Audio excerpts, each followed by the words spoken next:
10 days. This is how long it takes to recover from a concussion, according to the Academy of Neurology.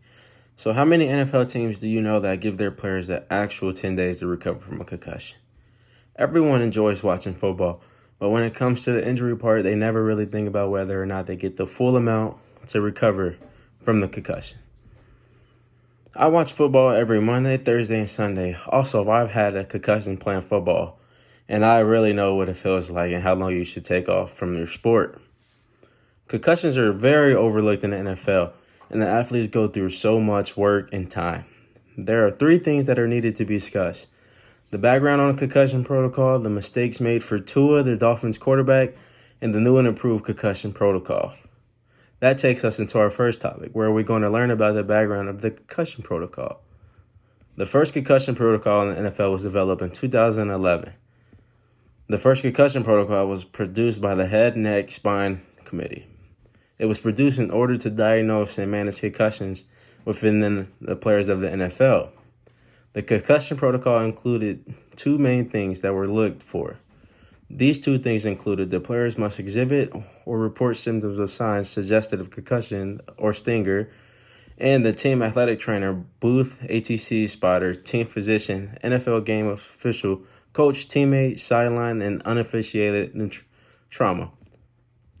Going into the situation that the NFL has been talking about for a while, which is what happened to Tua, the quarterback for the Dolphins.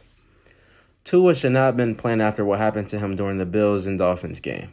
Tua took a very scary blow to the head, which caused him to go out during the second quarter of the Miami's game. As he tried to walk up the field to return to the huddle, Tua slipped and fell to the ground. He had to be helped up by 2 of his teammates as the franchise medical personnel came to attend him.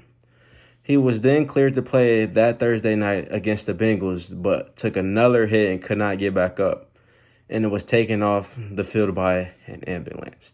He was wrapped up by the defensive tackle, Josh, and thrown down for a sack, with the back of his head hitting the turf very, very hard. Tua appeared to be unconscious and was taken out of the stadium by the stretcher. He left the stadium in an ambulance with head and neck injuries. In the beginning, the doctor of the Dolphins had said Tua only had a back injury. He ended up being diagnosed with concussion. He should not have been playing. The neuro doctor of the team was later fired. With this problem of Tua, there was a new concussion protocol put in place. The NFL decided to put in place a new protocol. The only reason this new protocol was put in place because of the incident that happened with Tua. The new protocol included any player diagnosed with balance, stable on motor coordination, of dysfunction, speech caused by a neurological issue will be prohibited from returning to the game or receive the follow-up care required by the concussion protocol.